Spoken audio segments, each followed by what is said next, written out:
ನಮಸ್ಕಾರ ಎಲ್ಲರೂ ವಿದ್ಯಾರ್ಥಿಗಳೇ. ಇವತ್ತು ನಾವು ಭಾರತೀಯ ಕಾವ್ಯಮೀಮಾಂಸೆಯಲ್ಲಿ ಕಾವ್ಯದ ಸ್ವರೂಪ ಎನ್ನುವ ಉಪ ಘಟಕವನ್ನು ಕುರಿತು ಕೆಲವು ವಿಚಾರಗಳನ್ನು ತಿಳ್ಕೊಳ್ಳೋಣ. ಇಲ್ಲಿ ನಮಗೆ ಈ ಘಟಕಕ್ಕೆ ಪ್ರವೇಶ ಮಾಡುವುದಕ್ಕಿಂತ ಮುಂಚೆ ಕಾವ್ಯ ಅಂದರೆ, ಯಾಕಂದರೆ ಇದು ಉಪಘಟಕ ಕಾವ್ಯದ ಸ್ವರೂಪ ಅಂಥೇಳಿ. ಹಾಗಾದರೆ ಕಾವ್ಯ ಅಂದರೆ ಏನು ಅನ್ನೋ ಪ್ರಶ್ನೆ ಬರ್ತದೆ ಮೊದಲನೇದಾಗಿ. ಆನಂತರ ನೀವು ಹಾಗೆ ನೆನಪು ಮಾಡ್ಕೊಳ್ಳಿ, ನಿಮಗೆ ಇಷ್ಟವಾದ ಕಾವ್ಯಗಳು ಯಾವ್ಯಾವು. ಕಾವ್ಯ ಅಂದ ತಕ್ಷಣ ನಿಮಗೆ ಯಾವ್ದು ನೆನಪಾಗುತ್ತೆ? ಕಾವ್ಯ ಅಂದ ತಕ್ಷಣವೇ ಪಂಪ, ರನ್ನ, ನಮ್ಮ ಆದಿಕವಿ ನೆನಪಾಗ್ತಾನೆ, ರತ್ನಾತ್ರಯರು ನೆನಪಾಗ್ತಾರೆ, ಕವಿ ಚಕ್ರವರ್ತಿ ನೆನಪಾಗ್ತಾನೆ, ಪಂಪನ ವಿಕ್ರಮಾರ್ಜುನ ವಿಜಯ, ರನ್ನನ ಗದಾಯುದ್ಧ, ಆದಿಪುರಾಣ, ಅಜಿತನಾಥ ಪುರಾಣ, ಈ ಥರ ಕಾವ್ಯಗಳು ನಿಮಗೆ ನೆನಪಿಗೆ ಬರಬಹುದು. ನೆನಪು ಮಾಡ್ಕೊಳ್ಳಿ ಹಾಗೆ. ಯಾಕಂದರೆ ಕಾವ್ಯಕ್ಕೆ ವಿರುದ್ಧವಾದದ್ದು ಅಂದ ತಕ್ಷಣ ಗದ್ಯನೋ ಅದು ಶಾಸ್ತ್ರವೋ ಯಾಕೆ, ಕಾವ್ಯದ ಲಕ್ಷಣಗಳು ಏನೇನಿರ್ತವೆ, ಇವೆಲ್ಲ ನಿಮಗೆ ಏನೇನು ಗೊತ್ತು ಅನ್ನೋದನ್ನು ಒಂಚೂರು ಹಾಗೆ ರೀಕಾಲ್ ಮಾಡ್ಕೊಳ್ತಾ ನಾವು ಮುಂದೆ ಹೋಗೋಣ. ನೀವು ಇವುಗಳನ್ನು ರೀಕಾಲ್ ಮಾಡ್ಕೊಳ್ಳೋದು ಏನಕ್ಕೆ ಅಂದರೆ, ನಾನು ನಿಮಗೆ ಇವುಗಳನ್ನು ಸ್ಪಷ್ಟಪಡಿಸ್ತಾ ಹೋಗ್ತೀನಿ ಈ ತರಗತಿಯಲ್ಲಿ. ಅದರಿಂದ ನಿಮಗೆ ಏನು ಗೊತ್ತು ಮೊದಲು ಅದನ್ನು ನೀವು ಹಾಗೆ ರೀಕಾಲ್ ಮಾಡ್ಕೊಳ್ಳಿ. ನಂತರ ಈ ಒಂದು ಅವಧಿಯಲ್ಲಿ ನಾವು ಏನೇನು ಕಲಿತೀವಿ ಅನ್ನೋದನ್ನು ಕೂಡ ನಾನು ಹೇಳ್ತೀನಿ. ಅದರಲ್ಲಿ ಇವು ಕೂಡ ಒಳಗೊಂಡಿದ್ದಾವೆ. ಜೊತೆಗೆ ಈ ಒಂದು ಅವಧಿಯ ನಿರ್ದಿಷ್ಟಗಳು ಏನೇನು ಅಂದರೆ, ಕಾವ್ಯದ ಸ್ವರೂಪವನ್ನು ತಿಳ್ಕೊಳ್ತಕ್ಕಂಥದ್ದು, ಭಾರತೀಯ ಹಾಗೂ ಪಾಶ್ಚಾತ್ಯ ಮೀಮಾಂಸಕರ ದೃಷ್ಟಿಯಲ್ಲಿ ಕಾವ್ಯ ಎಂದರೆ ಏನು ಅಂತ ಹೇಳಿ ತಿಳ್ಕೊಳ್ತಕ್ಕಂಥದ್ದು, ನಂತರ ಕಾವ್ಯದ ಲಕ್ಷಣಗಳು ಯಾವ್ಯಾವು ಅನ್ನುವಂಥದ್ದನ್ನು ತಿಳ್ಕೊಳ್ಳುವಂತಹ ಪ್ರಯತ್ನವನ್ನು ಈ ಅವಧಿಯಲ್ಲಿ ಮಾಡೋಣ. ನಂತರ ಇಲ್ಲಿ ಬಹಳ ಮುಖ್ಯವಾಗಿ ಕಾವ್ಯದ ಸ್ವರೂಪ ಅಂದರೆ ಏನು, ಸ್ವರೂಪದೊಳಗಡೆಯೇ ಲಕ್ಷಣಗಳು ಕೂಡ ಸೇರಿಕೊಂಡಿದ್ದಾವೆ. ಕಾವ್ಯದ ಸ್ವರೂಪ ಅಂದ ತಕ್ಷಣ ಲಕ್ಷಣ ಬಂದ್ಬಿಡುತ್ತೆ. ಇಲ್ಲಿ ಕಾವ್ಯ ಅಂದರೆ ಅದು ಮೂಲತಃ ಒಂದು ಅನುಭವ ವಿಶೇಷ. ಕಾವ್ಯ ಅಂದರೆ ಮೂಲತಃ ಒಂದು ಅನುಭವ ವಿಶೇಷ. ಇದು ಅನುಭವವಲ್ಲ, ಅನುಭವ ವಿಶೇಷ. ಅನುಭವ ಎಲ್ಲರಿಗೂ ಆಗ್ತದೆ. ಎಲ್ಲರಿಗೂ ಜೀವನ ಅಂದರೆ ಒಂದೊಂದು ಅನುಭವ ಆಗ್ತದೆ. ಅದು ಅನುಭವ ವಿಶೇಷ ಅನ್ನೋದು ಯಾಕೆ ಅಂದರೆ, ತನಗೆ ಆದಂಥ ಅನುಭವವನ್ನು ಮತ್ತೊಬ್ಬನಿಗೆ ಅಥವಾ ಓದುಗನಿಗೆ ತಲುಪಿಸ್ಬೇಕು. ಆ ತಲುಪಿಸೋದಕ್ಕೆ ಎಲ್ರಿಗೂ ಆಗೋದಿಲ್ಲ. ತನಗಾದ ಅನುಭವವನ್ನು ಅದನ್ನು ಇನ್ನೊಬ್ಬರಿಗೆ ತಲುಪಿಸುವ ವಿಧಾನ ಬೇರೆ ಬೇರೆಯಾಗಿರ್ತದೆ. ಹಾಗೆ ಕಾವ್ಯ ಏನು ಮಾಡುತ್ತೆ ಅಂದರೆ, ಕವಿಯ ಅನುಭವವನ್ನು ಇನ್ನೊಬ್ಬನಿಗೆ ವಿಶೇಷವಾಗಿ ತಲುಪಿಸ್ತದೆ. ಈ ಕವಿಯ ಅನುಭವವನ್ನು ಸಹೃದಯನಿಗೆ ತಲುಪಿಸೋದಕ್ಕೆ ಕೆಲವು ಸಾಮಗ್ರಿಗಳು ಬೇಕೇ ಬೇಕು. ಅವೇ ಭಾಷೆ, ಛಂದಸ್ಸು, ಪ್ರತಿಮೆಗಳು, ಅಲಂಕಾರ ಇತ್ಯಾದಿ. ಈ ಸಾಮಗ್ರಿಗಳಿಲ್ಲದೆ ಕವಿ ತನ್ನ ಅನುಭವ ವಿಶೇಷವನ್ನು ಇನ್ನೊಬ್ಬನಿಗೆ ತಲುಪಿಸಲಾರ. ಈ ಮೂಲತಃ ಕಾವ್ಯ ಅನುಭವ ವಿಶೇಷ ಅಂತ ಹೇಳಿ ಕರಿತೀವಲ್ಲ, ಈ ಅನುಭವ ವಿಶೇಷ ಕಾವ್ಯದ ಮೊದಲೂ ಹೌದು, ಕಾವ್ಯದ ಕೊನೆಯೂ ಹೌದು, ಕಾವ್ಯದ ಪ್ರೇರಣೆಯೂ ಹೌದು. ಆ ಕವಿಗೆ ಅನುಭವ ವಿಶೇಷ ಆದ ತಕ್ಷಣ ಅದು ಪ್ರೇರೇಪಿಸ್ತದೆ, ಕಾವ್ಯ ರಚನೆಗೆ ಪ್ರೇರೇಪಣೆಯನ್ನು ಕೊಡ್ತದೆ. ಭಾಳಷ್ಟು ಜನ ಕವಿಗಳು ಒಂದು ಪೆನ್ನು, ಒಂದು ಪೇಪರು ಜೇಬಲ್ಲಿ ಇಟ್ಕೊಂಡಿರ್ತಾರೆ, ಇಲ್ಲ ಒಂದು ಬ್ಯಾಗ್ ತಗಲಾಕೊಂಡಿರ್ತಾರೆ. ಆ ಬ್ಯಾಗಲ್ಲಿ ಒಂದು ಎಕ್ಸೈಜು, ಪೆನ್ನು ಈ ಥರ ಇಟ್ಕೊಂಡಿರ್ತಾರೆ. ಜಯಂತ್ ಕಾಯ್ಕಿಣಿಯವರು ಹೇಳಿದ್ದು ನನಗೆ ನೆನಪಾಗುತ್ತೆ ಈ ಸಂದರ್ಭದಲ್ಲಿ. ಅವರು ಯಾವಾಗಲೂ ಕೂಡ ಪೆನ್ನು ಮತ್ತು ಬರೆಯೋದಕ್ಕೆ ಸಾಮಗ್ರಿಗಳು ಇಟ್ಕೊಂಡಿರ್ತಾರೆ ಜೊತೆಗೆ. ಯಾಕೆಂದರೆ ಪ್ರೇರಣೆ ಯಾವಾಗ ಸಿಗುತ್ತೋ ಆ ಕ್ಷಣಕ್ಕೆ ಬರೀತಕ್ಕಂಥದ್ದು. ಭಾಳಷ್ಟು ಜನ ಕವಿಗಳನ್ನು ನಾನು ನೋಡಿದ್ದೇನೆ. ನಾನು ಕೂಡ ಪೆನ್ನು ಮತ್ತು ಪೇಪರನ್ನು ಇಟ್ಕೊಂಡಿರ್ತೇನೆ. ಯಾವುದೋ ಒಂದು ಸಂದರ್ಭದಲ್ಲಿ ಬರಿಬೇಕು ಅನ್ನಿಸ್ಬಿಡುತ್ತೆ, ಆ ಕ್ಷಣಕ್ಕೆ ಬರೆದು ಬಿಡಬೇಕು. ಆನಂತರ ಆಮೇಲೂ ಬರಿಬೋದಲ್ಲ, ಇಲ್ಲ, ಅಷ್ಟೊತ್ತಿಗಾಗಲೇ ಆ ಒಂದು ಪ್ರೇರಣೆ ಹೋಗಿರ್ತದೆ. ನಂತರ ಬರೆಯೋದಕ್ಕಾಗೋದಿಲ್ಲ ಅನ್ನೋ ದೃಷ್ಟಿಯಿಂದ. ಈಗ ನಾವು ಮತ್ತೆ ಈ ಕಡೆಗೆ ಬರೋಣ. ಕಾವ್ಯ ಸಾಮಗ್ರಿಗಳು ಯಾವುವು? ಭಾಷೆ, ಛಂದಸ್ಸು, ಪ್ರತಿಮೆ, ಅಲಂಕಾರ, ಇವೆಲ್ಲವೂ ಕೂಡ ಕಾವ್ಯ ಸಾಮಗ್ರಿಗಳು. ಕಾವ್ಯಕ್ಕೆ ವಿರುದ್ಧವಾದದ್ದು ಯಾವುದು? ಪದ್ಯವೇ, ಗದ್ಯವೇ? ಅಲ್ಲ, ಕಾವ್ಯಕ್ಕೆ ವಿರುದ್ಧವಾದದ್ದು ಶಾಸ್ತ್ರ. ಯಾಕೆ ಕಾವ್ಯಕ್ಕೆ ವಿರುದ್ಧವಾದದ್ದು ಗದ್ಯ ಅಲ್ಲ? ನಾವೆಲ್ಲ ಗದ್ಯ ಪದ್ಯ ಭಾಗ ಮಾಡಿ ಓದ್ತೀವಲ್ವ, ನಾವೆಲ್ಲ ಗದ್ಯ ಅಂದ್ಕೊಂಡಿರ್ತೀವಿ. ಅಲ್ಲ, ಕಾವ್ಯಕ್ಕೆ ವಿರುದ್ಧವಾದದ್ದು ಶಾಸ್ತ್ರ. ಯಾಕೆ ಅಂದರೆ ಶಾಸ್ತ್ರ ಅಂದರೆ ಅದು ಬುದ್ಧಿಯ ಮೂಲಕ ಲೋಕದ ವಿಚಾರಗಳನ್ನು ಗ್ರಹಿಸಿ,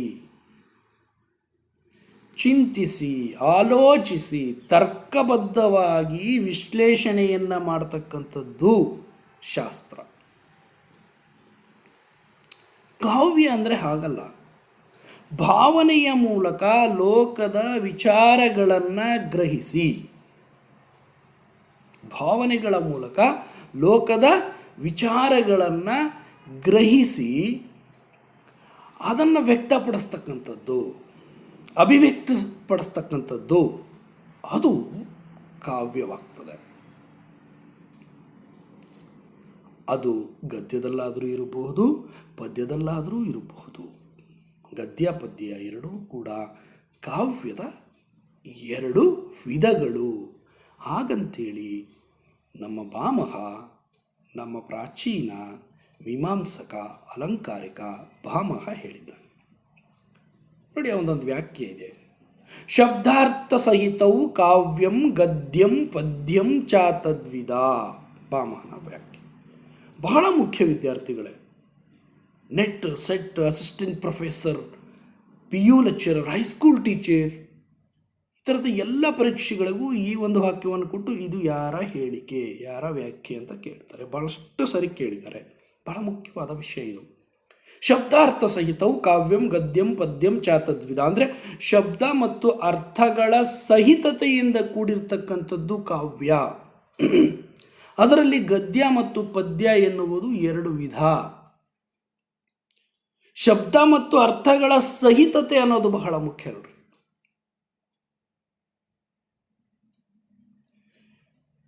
ಶಬ್ದಕ್ಕೆ ಎಲ್ಲ ಸಂದರ್ಭದಲ್ಲೂ ಒಂದೇ ಅರ್ಥ ಇರೋದಿಲ್ಲ. ಅದು ಸಂದರ್ಭಕ್ಕೆ ತಕ್ಕ ಹಾಗೆ ತನ್ನ ಅರ್ಥವನ್ನು ಪಡ್ಕೊಳ್ಳುತ್ತೆ. ಅದು ಕಾವ್ಯದಲ್ಲಿ ಬಹಳ ಮುಖ್ಯ. ಯಾವ ಸಂದರ್ಭದಲ್ಲಿ ಯಾವ ಶಬ್ದವನ್ನು ಬಳಸಬೇಕು ಅನ್ನುವಂಥದ್ದು. ಅದರಿಂದನೇ ಭಾಮಹ ಹೇಳಿದ ಶಬ್ದಾರ್ಥ ಸಹಿತವು ಕಾವ್ಯಂ ಗದ್ಯಂ ಪದ್ಯಂ ಚ ತದ್ವಿಧ. ಈ ಹೇಳಿಕೆಯನ್ನು, ಈ ವ್ಯಾಖ್ಯೆಯನ್ನು ನೆನಪಿಟ್ಕೊಳ್ಳಿ. ನಾವು ಕಾವ್ಯದ ಸ್ವರೂಪವನ್ನು ಬರೆಯುವಾಗ, ಕಾವ್ಯದ ಲಕ್ಷಣವನ್ನು ಬರೆಯುವಾಗ ಈ ವ್ಯಾಖ್ಯೆಗಳು ನಮಗೆ ಬಹಳ ಮುಖ್ಯವಾಗ್ತದೆ. ಕಾವ್ಯದ ಲಕ್ಷಣಗಳನ್ನು ನಾವು ಈ ವ್ಯಾಖ್ಯೆಗಳನ್ನು ಬಿಟ್ಟು ಅಭ್ಯಾಸ ಮಾಡೋದಕ್ಕಾಗೋದಿಲ್ಲ. ಕಾವ್ಯ ಅಂದರೆ ಏನು, ಕಾವ್ಯದ ಲಕ್ಷಣಗಳು ಏನು ಅಂದಾಗ ಕಾವ್ಯದ ಲಕ್ಷಣಗಳು ಇಷ್ಟೇ ಹೀಗೆ ಅಂತ ಹೇಳೋದಕ್ಕಾಗೋದಿಲ್ಲ. ಎಲ್ಲ ಮೀಮಾಂಸಕರ ವ್ಯಾಖ್ಯೆಗಳನ್ನು ಇಟ್ಕೊಂಡು ಆ ವ್ಯಾಖ್ಯೆಗಳನ್ನು ಹೇಳ್ತಾ ಕಾವ್ಯದ ಲಕ್ಷಣಗಳನ್ನು ಹೇಳ್ತಾ ಹೋಗ್ತೀವಿ. ಅದರಲ್ಲಿ ಇದು ಒಂದು. ನೀವು ಕಾವ್ಯ ಲಕ್ಷಣವನ್ನು ಬರೆಯುವಾಗ ಹೀಗೆ ಬರೀಬೇಕು, ಕಾವ್ಯದ ಸ್ವರೂಪವನ್ನು ಬರೆಯುವಾಗಲೂ ವ್ಯಾಖ್ಯೆಯನ್ನು ಬರೀಬೇಕಾಗ್ತದೆ. ಕಾವ್ಯದ ಲಕ್ಷಣ, ಮೊದಲನೇ ಲಕ್ಷಣ, ಶಬ್ದಾರ್ಥ ಸಹಿತವು ಕಾವ್ಯಂ ಗದ್ಯಂ ಪದ್ಯಂ ಚ ತದ್ವಿಧ.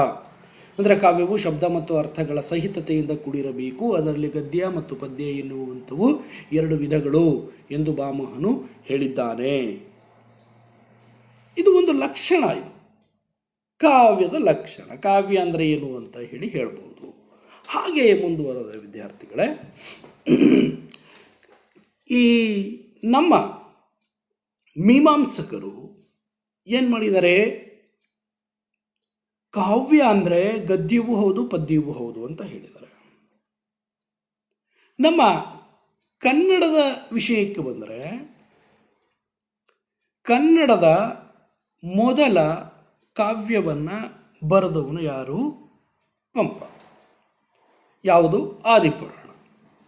ಅದು ಯಾವ ಶೈಲಿಯಲ್ಲಿದೆ, ಯಾವ ರೂಪದಲ್ಲಿದೆ, ಅದರ ಛಂದಸ್ಸು ಏನು ಅಂದರೆ ಅದು ಚಂಪೂ ಕೃತಿ, ಅದು ಚಂಪೂ ಕಾವ್ಯ.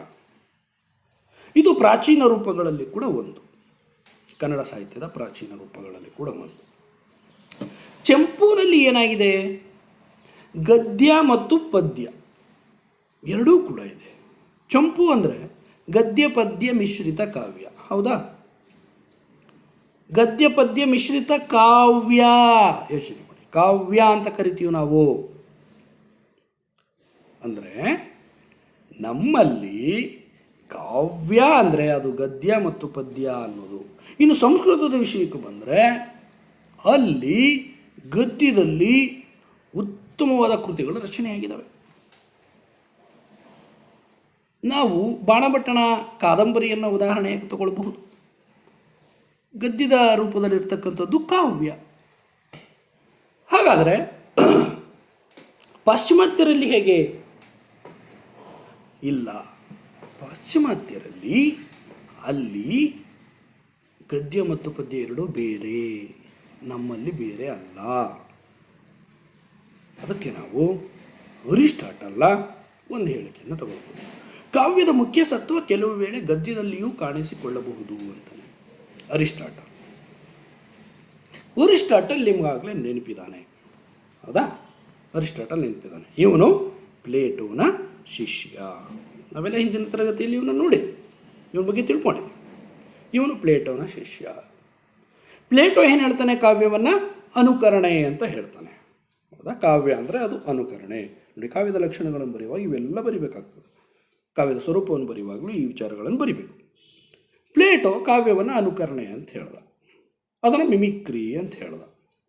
ಕವಿಗಳು ಮತ್ತು ಸಾಹಿತಿಗಳನ್ನು ನನ್ನ ರಾಜ್ಯದಿಂದ ಹೊರಗಿಡಿ ಅಂತಲೂ ಹೇಳ್ದ, ಆದರ್ಶ ರಾಜ್ಯದಿಂದ ಹೊರಗಿಡಿ. ಅರಿಸ್ಟಾಟಲ್ನ ವಿಚಾರಕ್ಕೆ ಬಂದರೆ ಇಲ್ಲ, ಅವನು ಕಾವ್ಯವನ್ನು ಅನುಕರಣೆ ಅಂತೇಳಿ ಕರೆಯಲ್ಲ, ಕಾವ್ಯವನ್ನು ಪುನರ್ಸೃಷ್ಟಿ, ಪುನರ್ನಿರ್ಮಿತಿ ಅಂತ ಹೇಳಿ ಕರೀತಾನೆ. ವೆರಿ ಇಂಪಾರ್ಟೆಂಟ್, ಪರೀಕ್ಷೆಗಳಿಗೆ ಕೇಳಬಹುದು.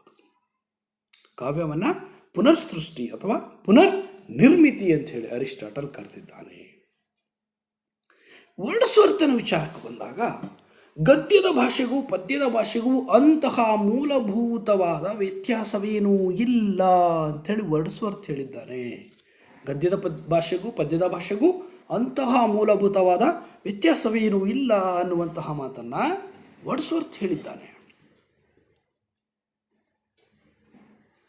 ಅಂದರೆ ಇವನು ನಮಗೆ ಹತ್ತಿರವಾಗಿದ್ದಾನೆ, ಭಾರತೀಯರಿಗೆ ಹತ್ತಿರವಾದಂತಹ ಒಂದು ಹೇಳಿಕೆ ಅಂಥೇಳಿ ಹೇಳ್ಬೋದು. ಆದರೆ ಉಳಿದಂತಹ ಎಲ್ಲ ಪಾಶ್ಚಾತ್ಯ ವಿಮರ್ಶಕರು, ಮೀಮಾಂಸಕರು, ಕಾವ್ಯ ಚಿಂತಕರು ಅವರು ಎಲ್ಲರೂ ಕೂಡ ಪದ್ಯವೇ ಬೇರೆ ಗದ್ಯವೇ ಬೇರೆ ಅಂತ ಹೇಳಿದ್ದಾರೆ. ಹಾಗಾಗಿ ಜಾನ್ಸನ್ನ ವಿಷಯವನ್ನು ನೋಡೋಣ. ಜಾನ್ಸನ್ ಏನು ಹೇಳಿದ್ದಾನೆ? ಕಾವ್ಯವು ಛಂದೋಬದ್ಧವಾದ ರಚನೆ. ಕಾವ್ಯವು ಛಂದೋಬದ್ಧವಾದ ರಚನೆ, ಹೌದು, ಇದನ್ನು ಒಪ್ಕೊಳ್ತೀವಿ. ಒಂದಲ್ಲ ಒಂದು ಛಂದಸ್ಸು ಕಾವ್ಯದಲ್ಲಿ ಇರ್ತದೆ ಅವನ ಪ್ರಕಾರ. ಗದ್ಯದಲ್ಲಿ ಇರಲ್ಲ ಅಂತ ಅಂದರೆ ಅವನು ಗದ್ಯ ಮತ್ತು ಪದ್ಯವನ್ನು ಬೇರೆ ಮಾಡಿ ಹೇಳ್ತಾ ಇದ್ದಾನೆ. ಹಾಗಾದರೆ ಇತ್ತೀಚಿನ ನವ್ಯ ಪದ್ಯಗಳನ್ನು ನೋಡಿದಾಗ ನಿಮಗೆ ಅನ್ನಿಸ್ಬೋದು, ಇದು ಪದ್ಯವಲ್ವಾ, ಇದರಲ್ಲಿ ಯಾವ ಛಂದಸ್ಸು ಇಲ್ವಲ್ಲ. ಹೌದು, ಯಾವುದೇ ಒಂದು ಛಂದಸ್ಸನ್ನು ನಾವಲ್ಲಿ ಕಾಣೋದಿಲ್ಲ, ಆದರೆ ಅವು ಪದ್ಯಗಳೇ. ಜಾನ್ಸನ್ನ ಈ ಹೇಳಿಕೆ ನಮಗೆ ಏನು ಹೇಳುತ್ತೆ ಅಂದರೆ, ಪಾಶ್ಚಾತ್ಯ ಮೀಮಾಂಸಕರಲ್ಲಿ ಪದ್ಯ ಮತ್ತು ಗದ್ಯ ಎರಡೂ ಬೇರೆ ಎನ್ನುವಂಥದ್ದು ಸ್ಪಷ್ಟವಾದ ಅಭಿಪ್ರಾಯ ಇದೆ ಅಂಥೇಳಿ ಈ ಜಾನ್ಸನ್ನ ಒಂದು ವ್ಯಾಖ್ಯೆ ನಮಗೆ ಹೇಳುತ್ತೆ ವಿದ್ಯಾರ್ಥಿಗಳೇ.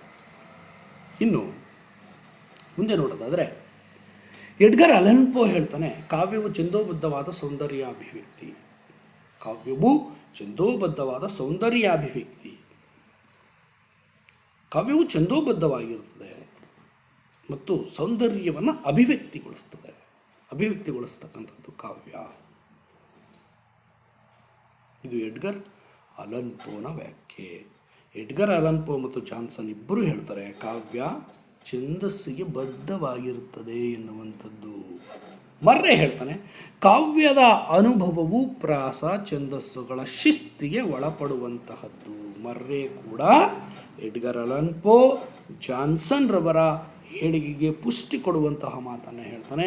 ಕಾವ್ಯದ ಅನುಭವವು ಪ್ರಾಸ ಛಂದಸ್ಸುಗಳ ಶಿಸ್ತಿಗೆ ಒಳಪಡುವಂತಹದ್ದು. ನಮ್ಮಲ್ಲಿ ಕಾವ್ಯದ ಲಕ್ಷಣಗಳ ಬೇರೆ, ಗದ್ಯದ ಲಕ್ಷಣಗಳ ಬೇರೆ ಅಂತ ಎಲ್ಲೂ ಕೂಡ ಪ್ರಸ್ತಾಪವನ್ನು ಮಾಡಿಲ್ಲ ನಮ್ಮ ಮೀಮಾಂಸಕರು. ಅವೆರಡನ್ನೂ ಒಂದೇ ಅಂತ ಹೇಳ್ತಾ ಹೋಗಿದ್ದಾರೆ.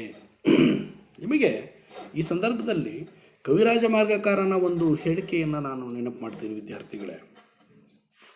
ಅವನು ಕವಿರಾಜ ಮಾರ್ಗಕಾರ ಶ್ರೀವಿಜಯ ಗದ್ಯ ಕವಿಗಳು ಮತ್ತು ಪದ್ಯ ಕವಿಗಳು ಅಂತೇಳಿ ವಿಭಾಗ ಮಾಡಿದ್ದಾನೆ. ನೋಡಿ, ಗದ್ಯವನ್ನು ಬರೆದವರನ್ನೂ ಕವಿಗಳು ಅಂತಾನೆ, ಪದ್ಯದಲ್ಲಿ ಬರೆದವರನ್ನು ಕೂಡ ಕವಿಗಳು ಅಂತಾನೆ. ಗದ್ಯ ಕವಿಗಳು ಮತ್ತು ಪದ್ಯ ಕವಿಗಳು. ಆದರೆ ಈ ಪಾಶ್ಚಾತ್ಯ ಮೀಮಾಂಸಕರಲ್ಲಿ ಹಾಗೆ ಇಲ್ಲ ಅನ್ನುವಂಥದ್ದು. ಆಮೇಲೆ ಇವುಗಳನ್ನೆಲ್ಲ ನೀವು ಕಾವ್ಯದ ಲಕ್ಷಣಗಳನ್ನು ಬರೆಯುವಾಗ ಬರಿತಾ ಹೋಗ್ತೀರಿ. ಪಾಶ್ಚಾತ್ಯ ಮೀಮಾಂಸಕರ ದೃಷ್ಟಿಯಲ್ಲಿ ಕಾವ್ಯ ಅದರ ಲಕ್ಷಣಗಳೇನೇನು? ಕಾವ್ಯದ ಅನುಭವವು ಛಂದಸ್ಸು ಮತ್ತು ಪ್ರಾಸಗಳ ಶಿಸ್ತಿಗೆ ಒಳಪಡುತ್ತದೆ. ಕಾವ್ಯವು ಛಂದೋಬದ್ಧವಾದ ಸೌಂದರ್ಯ ಅಭಿವ್ಯಕ್ತಿ. ಕಾವ್ಯವು ಛಂದಸ್ಸಿಗೆ ಬದ್ಧವಾಗಿ ರಚಿತಗೊಂಡಿರುತ್ತದೆ. ಈ ರೀತಿಯ ಲಕ್ಷಣಗಳನ್ನು ಬರಿತಾ ಹೋಗ್ತೀರಿ.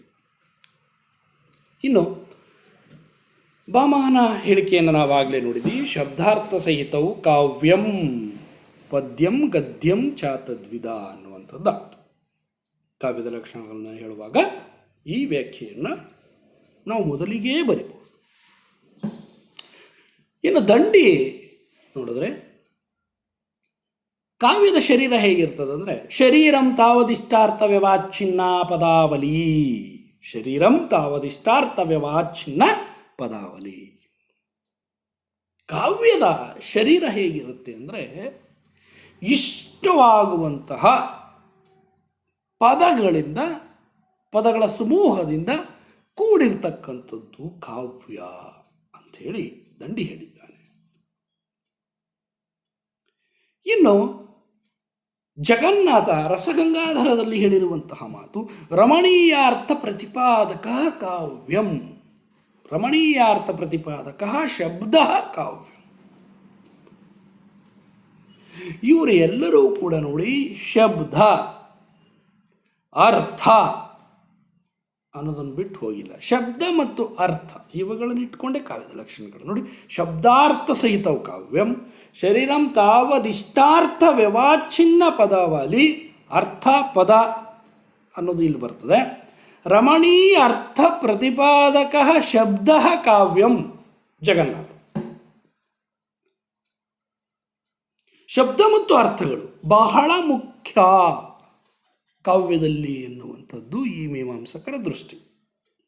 ಶಬ್ದಾರ್ಥ ಸಹಿತವು ಕಾವ್ಯಂ. ಶರೀರಂ ತಾವದಿಷ್ಟಾರ್ಥ ವ್ಯವಾಚ್ಛಿನ್ನ ಪದಾವಲಿ. ರಮಣೀಯಾರ್ಥ ಪ್ರತಿಪಾದಕ ಶಬ್ದ ಕಾವ್ಯಂ. ಎಲ್ಲರೂ ಕೂಡ ಶಬ್ದ ಮತ್ತು ಅರ್ಥವನ್ನು ಇಟ್ಕೊಂಡೇ ಹೇಳಿದ್ದಾರೆ. ಇನ್ನು ಮುಂದುವರೆದ್ರೆ ಇಲ್ಲಿ ಸ್ವಲ್ಪ ಶಬ್ದ ಅರ್ಥದಿಂದ ವಾಕ್ಯಕ್ಕೆ ಬರ್ತಾನೆ ವಿಶ್ವನಾಥ. ವಾಕ್ಯಂ ರಸಾತ್ಮಕಂ ಕಾವ್ಯಂ. ವಿಶ್ವನಾಥ ರಸಾತ್ಮಕವಾಗಿ ಇರತಕ್ಕಂತಹ ವಾಕ್ಯ ಅದು ಕಾವ್ಯ. ಒಂದು ವಾಕ್ಯವಾದರೂ ಸರಿ, ಅದು ಕಾವ್ಯ. ಬಹಳಷ್ಟು ಸರಿ ನಾವು ಕಾವ್ಯವನ್ನು ಓದಿದಾಗ ಇಡೀ ಕಾವ್ಯ ರಸಾತ್ಮಕವಾಗಿರುತ್ತಾ? ಇಲ್ಲ, ಯಾವುದೋ ಒಂದು ವಾಕ್ಯ, ಹಲವು ವಾಕ್ಯಗಳು ರಸಾತ್ಮಕವಾಗಿರ್ತವೆ, ಅದು ಕಾವ್ಯ ಅಂಥೇಳಿ ವಿಶ್ವನಾಥ ಹೇಳ್ತಾನೆ. ವಾಕ್ಯಂ ರಸಾತ್ಮಕಂ ಕಾವ್ಯಂ. ಕುಂತಕ ವಕ್ರೋಕ್ತಿ ಜೀವಿತದಲ್ಲಿ ಹೇಳ್ತಾನೆ, ಬಹಳ ಉತ್ತಮವಾದ ವ್ಯಾಖ್ಯಾನ ಕೊಡ್ತಾನೆ. ಶಬ್ದಾರ್ಥ ಸಹಿತವು ವಕ್ರಕವಿ ವ್ಯಾಪಾರ ಶಾಲಿನಿ ಬಂಧೇ ವ್ಯವಸ್ಥಿತವು ಕಾವ್ಯಂ ತದ್ವಿದಹಲಾದಕಾರಿಣಿ. ಶಬ್ದಾರ್ಥ ಸಹಿತವು ವಕ್ರಕವಿ ವ್ಯಾಪಾರ ಶಾಲಿನಿ ಬಂಧೇ ವ್ಯವಸ್ಥಿತವು ಕಾವ್ಯಂ ತದ್ವಿದಹಲಾದಕಾರಿಣಿ. ಇವನು ಕೂಡ ಶಬ್ದ ಮತ್ತು ಅರ್ಥವನ್ನು ಇಟ್ಕೊಂಡಿದ್ದಾನೆ. ಆದರೆ ಇದನ್ನು ವಕ್ರಕವಿ ವ್ಯಾಪಾರ ಅಂತ ಹೇಳಿ ಕರೀತಾನೆ. ಕಾವ್ಯದಲ್ಲಿ ವಕ್ರತೆಗೆ ಬಹಳ ಮಹತ್ವವನ್ನು ಕೊಡೋದು ಯಾರು ಅಂದರೆ ಕುಂತಕ. ವಕ್ರೋಕ್ತಿ ಅನ್ನುವ ಪದವನ್ನು ಮೊದಲು ಬಳಸಿದವನು ಅಂದರೆ ಭಾಮಹ. ಉಕ್ತಿಯಲ್ಲಿ ಒಂದು ಸ್ವಭಾವೋಕ್ತಿ ಮತ್ತೊಂದು ವಕ್ರೋಕ್ತಿ. ಸ್ವಭಾವೋಕ್ತಿ ಅಂದರೆ ನೇರವಾಗಿ ಹೇಳ್ತಕ್ಕಂಥದ್ದು ವಿಷಯವನ್ನು. ವಕ್ರೋಕ್ತಿ ಅಂದರೆ ವ್ಯಂಗ್ಯೋಕ್ತಿ. ಅದು ಈ ಸ್ವಭಾವೋಕ್ತಿ ಕಾವ್ಯವೇ ಅಲ್ಲ, ಅದು ವಾರ್ತೆ ಅಂಥೇಳಿ ಭಾಮಹ ಹೇಳ್ತಾನೆ. ಆದರೆ ಸ್ವಭಾವೋಕ್ತಿಯನ್ನು ದಂಡಿ ಮೆಚ್ಚಿಕೊಂಡಿದ್ದಾನೆ. ಸ್ವಭಾವೋಕ್ತಿಯಲ್ಲೂ ಉತ್ತಮವಾದ ಕಾವ್ಯವನ್ನು ರಚನೆ ಮಾಡಬಹುದು. ವಕ್ರೋಕ್ತಿಗಿನ್ನ ಅವನಿಗೆ ಸ್ವಭಾವೋಕ್ತಿಯೇ ಇಷ್ಟ ಅಂತ ಹೇಳಿ ಹೇಳ್ತಾನೆ. ಇಲ್ಲಿ ಇನ್ನು ಈ ವಕ್ರೋಕ್ತಿಯನ್ನು ಕುರಿತು ಶಬ್ದಾರ್ಥ ಸಹಿತವು ವಕ್ರಕವಿ ವ್ಯಾಪಾರ ಶಾಲಿನಿ ಬಂಧೇ ವ್ಯವಸ್ಥಿತವು ಕಾವ್ಯಂ ತದ್ವಿಧ ಆಹ್ಲಾದಕಾರಿಣಿ ಎನ್ನುವಂತಹ ಈ ಹೇಳಿಕೆ ಇದೆಯಲ್ಲ, ಇಲ್ಲಿ ನೋಡಿ, ಬಂಧೇ ವ್ಯವಸ್ಥಿತವು ಕಾವ್ಯಂ. ಒಂದು ಬಂಧನದಲ್ಲಿ ಕಾವ್ಯ ಎನ್ನುವಂಥದ್ದು ಇರಬೇಕು ಅನ್ನುವಂತಹ ವಿಚಾರವನ್ನು ಅವನೇನು ಮಾಡ್ತಾನೆ, ಕುಂತಕ ಇಲ್ಲಿ ಹೇಳಿದ್ದಾನೆ. ಒಂದು ವ್ಯವಸ್ಥೆಯಲ್ಲಿರುತ್ತೆ ಇಲ್ಲಿ ಕಾವ್ಯ. ಶಬ್ದ ಮತ್ತು ಅರ್ಥ, ಎಲ್ಲೆಲ್ಲೋ ಶಬ್ದ ಇದ್ದರೆ ಯಾವ ಶಬ್ದ ಎಲ್ಲಿರಬೇಕು ಅನ್ನೋದು ಬಹಳ ಮುಖ್ಯ ಕಾವ್ಯದಲ್ಲಿ. ಆ ಶಬ್ದ ಅಲ್ಲಿ ಇದ್ದರೆ ಅದಕ್ಕೊಂದು ವಿಶೇಷವಾದ ಅರ್ಥ ಬರ್ತದೆ. ಆವಾಗ ಒಂದು ಆಹ್ಲಾದ ಉಂಟಾಗ್ತದೆ. ಕಾವ್ಯವನ್ನು ಓದುವಂಥವನಿಗೆ ಒಂದು ಆಹ್ಲಾದ ಉಂಟಾಗ್ತದೆ. ಬಹಳ ಮುಖ್ಯವಾದ ಹೇಳಿಕೆ. ಪರೀಕ್ಷಾ ದೃಷ್ಟಿಯಿಂದನೂ ಕೂಡ, ಜೊತೆಗೆ ಸ್ಪರ್ಧಾತ್ಮಕ ಪರೀಕ್ಷಾ ದೃಷ್ಟಿಗಳಿಂದನೂ ಕೂಡ ನೀವು ಕಾವ್ಯದ ಲಕ್ಷಣಗಳನ್ನು ಬರೆಯುವಾಗ ಈ ವ್ಯಾಖ್ಯೆಗಳನ್ನು ಬರಿತಾ ಹೋಗಬೇಕು. ಕಾವ್ಯ ಸ್ವರೂಪವನ್ನು ಬರೆಯುವಾಗ ನಾನು ಹೇಳ್ತಾ ಇದ್ದೀನಿ, ಮತ್ತೆ ಹೇಳ್ತಾ ಇದ್ದೀನಿ, ವ್ಯಾಖ್ಯೆಗಳನ್ನು ಬರೀಬೇಕು. ವ್ಯಾಖ್ಯೆಗಳಿಂದ ನೀವು ಹಾಗೆ ಕಾವ್ಯದ ಲಕ್ಷಣಗಳು ಅಂಥೇಳಿ ನಿಮಗೆ ಏನೇನು ಅನಿಸುತ್ತೋ ಅದನ್ನು ಹಾಗೆ ಬರೆಯೋದಲ್ಲ. ಹಾಗಾದರೆ ನಿಮ್ಮ ಅನಿಸಿಕೆಗಳನ್ನು ಬರೀರಿ, ಉಪಸಂಹಾರದಲ್ಲಿ ಬರೀರಿ. ನಿಮ್ಮ ಸ್ವಂತ ಅನಿಸಿಕೆಗಳಿಗೆ ಅಲ್ಲಿ ಬೆಲೆ ಇದೆ. ಆದರೆ ವ್ಯಾಖ್ಯೆಗಳು ಬಹಳ ಮುಖ್ಯ ವಿದ್ಯಾರ್ಥಿಗಳೇ. ಈಗ ನಾನು ಇದುವರೆಗೂ ನಿಮಗೆ ಕಾವ್ಯದ ಲಕ್ಷಣಗಳನ್ನು ಕೆಲವು ಮೀಮಾಂಸಕರ ದೃಷ್ಟಿಯಲ್ಲಿ ಹೇಳ್ತಾ ಹೋಗಿದ್ದೀನಿ. ಕಾವ್ಯ ಅಂದರೆ ಏನು, ಕಾವ್ಯ ಅನ್ನೋದು ಒಂದು ಅನುಭವ ವಿಶೇಷ, ಈ ಥರ ಕೆಲವು ವಿಚಾರಗಳನ್ನು ನಾವು ಚರ್ಚೆ ಮಾಡಿದ್ದೀವಿ ವಿದ್ಯಾರ್ಥಿಗಳೇ. ನಾನು ಮುಂದಿನ ತರಗತಿಯಲ್ಲೂ ಕೂಡ ಇನ್ನೂ ಹಲವಾರು ವಿಚಾರಗಳನ್ನು ಕಾವ್ಯ ಸ್ವರೂಪವನ್ನು ಕುರಿತು ಹೇಳ್ತಾನೆ. ಈಗ ಈ ತರಗತಿಯಲ್ಲಿ ನೀವು ಏನೇನು ಕಲ್ತ್ಕೊಂಡಿದ್ದೀರಿ ಅನ್ನೋದಕ್ಕೆ ಸುಮ್ಮನೆ ನಿಮಗೆ ಒಂದು ಪರೀಕ್ಷೆಯನ್ನು ಮಾಡಿಕೊಳ್ಳಿ. ಜೊತೆಗೆ ಈ ಪ್ರಶ್ನೆಗಳು ಬಹಳ ಮುಖ್ಯವಾದ ಪ್ರಶ್ನೆಗಳು. ಶಬ್ದಾರ್ಥ ಸಹಿತವು ಕಾವ್ಯಂ ಎಂದು ಕಾವ್ಯದ ಸ್ವರೂಪವನ್ನು ಮೊದಲು ಹೇಳಿದವರು ಯಾರು? ವಕ್ರೋಕ್ತಿ ಜೀವಿತದ ಕರ್ತೃ ಯಾರು? ಬಹಳ ಮುಖ್ಯ. ಅರಿಸ್ಟಾಟಲ್ನ ಪ್ರಕಾರ ಅನುಕರಣೆ ಎಂದರೆ ಏನು? ವಾಕ್ಯಂ ರಸಾತ್ಮಕಂ ಕಾವ್ಯಂ ಎಂದವರು ಯಾರು? ರಸಗಂಗಾಧರ ಕೃತಿಯ ಕರ್ತೃ ಯಾರು ಎನ್ನುವಂಥದ್ದು. ಇವು ಬಹಳ ಮುಖ್ಯವಾದ ಪ್ರಶ್ನೆಗಳು. ಇವೇ ಬಹಳ ಮುಖ್ಯವಾದ ಪ್ರಶ್ನೆಗಳಲ್ಲ, ಇನ್ನೂ ಇಂಥ ಪ್ರಶ್ನೆಗಳು ಭಾಳಷ್ಟು ಇದ್ದಾವೆ. ನೀವು ಆ ಪ್ರಶ್ನೆಗಳನ್ನು ರಚನೆ ಮಾಡಿಕೊಳ್ಳಿ. ಒಂದೊಂದೇ ಪ್ರಶ್ನೆಗಳನ್ನು ಹಾಕ್ಕೊಳ್ತಾ ಹೋಗಿ, ಒಂದಂಕದ ಪ್ರಶ್ನೆಗಳನ್ನು ಹಾಕ್ಕೊಳ್ತಾ ಹೋಗಿ. ಸ್ಪರ್ಧಾತ್ಮಕ ಪರೀಕ್ಷೆಗಳಿಗೆ ಅನುಕೂಲ ಆಗುತ್ತೆ ವಿದ್ಯಾರ್ಥಿಗಳೇ. ಈಗ ಮುಂದೆ ನಾನು ಹೇಳೋದಾದರೆ, ಈ ಒಂದು ತರಗತಿಯನ್ನು ಮಾಡೋದಕ್ಕೆ ನನಗೆ ಅನುಕೂಲವಾದಂತಹ ಆಕಾರ ಕೃತಿಗಳು ಯಾವ್ಯಾವು ಅಂದರೆ, ಬಹಳ ಮುಖ್ಯವಾಗಿ ಕಾವ್ಯಾರ್ಥ ಚಿಂತನ, ಡಾಕ್ಟರ್ GH ಶಿವರುದ್ರಪ್ಪನವರು. ಇದು ಬಹಳ ಮುಖ್ಯವಾದಂತಹ ಕೃತಿ. ಭಾರತೀಯ ಕಾವ್ಯಮೀಮಾಂಸೆ ತೀನಂ ಶ್ರೀಕಂಠಯ್ಯನವರು. ಡಾಕ್ಟರ್ H ತಿಪ್ಪೇರುದ್ರಸ್ವಾಮಿಯವರ ತೌಲನಿಕ ಕಾವ್ಯ ಮೀಮಾಂಸೆ ಬಹಳ ಉತ್ತಮವಾದಂತಹ ಕೃತಿ. ಪಾಶ್ಚಾತ್ಯರು ಮತ್ತು ನಮ್ಮ ಮೀಮಾಂಸಕರು, ಸಂಸ್ಕೃತ ಮೀಮಾಂಸಕರು ಇವರು ಇಬ್ಬರನ್ನು ಕೂಡ ತೌಲಾನಿಕವಾಗಿ ಅಧ್ಯಯನ ಮಾಡಿರ್ತಕ್ಕಂತಹ ಹಲವಾರು ಆಸಕ್ತಿಕರವಾದಂತಹ ವಿಚಾರಗಳನ್ನು ಈ ಕೃತಿಯಲ್ಲಿ ಹೇಳಲಾಗಿದೆ. ಪಾಶ್ಚಾತ್ಯ ಕಾವ್ಯ ಮೀಮಾಂಸೆ ಇನಾಂದಾರವರದು ಮತ್ತು ಹಿರೇಮಠರವರ ಪಾಶ್ಚಾತ್ಯ ಕಾವ್ಯ ಮೀಮಾಂಸೆ ಒಳನೋಟಗಳು ಕೂಡ ಉತ್ತಮವಾದಂತಹ ಕೃತಿ. ಅದನ್ನು ಕೂಡ ನೀವು ಅಭ್ಯಾಸ ಮಾಡಬಹುದು. ಈ ಆಕಾರ ಕೃತಿಗಳಿಂದ ನಿಮ್ಮ ಜ್ಞಾನ ವಿಸ್ತಾರವಾಗ್ತದೆ. ನಿಮಗೆ ಪಠ್ಯಕ್ಕೆ ಇರುವ ಪಠ್ಯಪುಸ್ತಕ ಅಷ್ಟನ್ನೇ ಓದೋದ್ರ ಜೊತೆಗೆ ಈ ಕೃತಿಗಳನ್ನು ಓದಿ ನೀವು ನಿಮ್ಮ ಜ್ಞಾನವನ್ನು ವಿಸ್ತರಿಸ್ಕೊಳ್ಬೋದು ವಿದ್ಯಾರ್ಥಿಗಳೇ. ಈಗ ಇದುವರೆಗೂ ನೀವು ನನ್ನ ಈ ಒಂದು ಪಾಠವನ್ನು ಕೇಳಿದಿರಿ. ನಿಮಗೆ ಎಲ್ಲರಿಗೂ ಕೂಡ ಧನ್ಯವಾದಗಳು. ಆದರೆ ಮರಿಬೇಡಿ, ಮುಂದಿನ ತರಗತಿಯನ್ನು ನಾನು ಮಾಡ್ತೀನಲ್ಲ, ನನ್ನ ಮುಂದಿನ ತರಗತಿಯನ್ನು ನೀವು ಕೇಳ್ತಿರಲ್ಲ, ಆವಾಗ ಹಿಂದಿನ ತರಗತಿಯನ್ನು ಸ್ವಲ್ಪ ರೀಕಾಲ್ ಮಾಡ್ಕೊಳ್ಳಿ. ಅದು ನಿಮಗೆ ಉಪಯೋಗಕ್ಕೆ ಬರುತ್ತೆ ಅಂತ ಹೇಳ್ತೀನಿ. ಮತ್ತೊಮ್ಮೆ ಎಲ್ರಿಗೂ ಕೂಡ ಧನ್ಯವಾದಗಳು. Best of luck.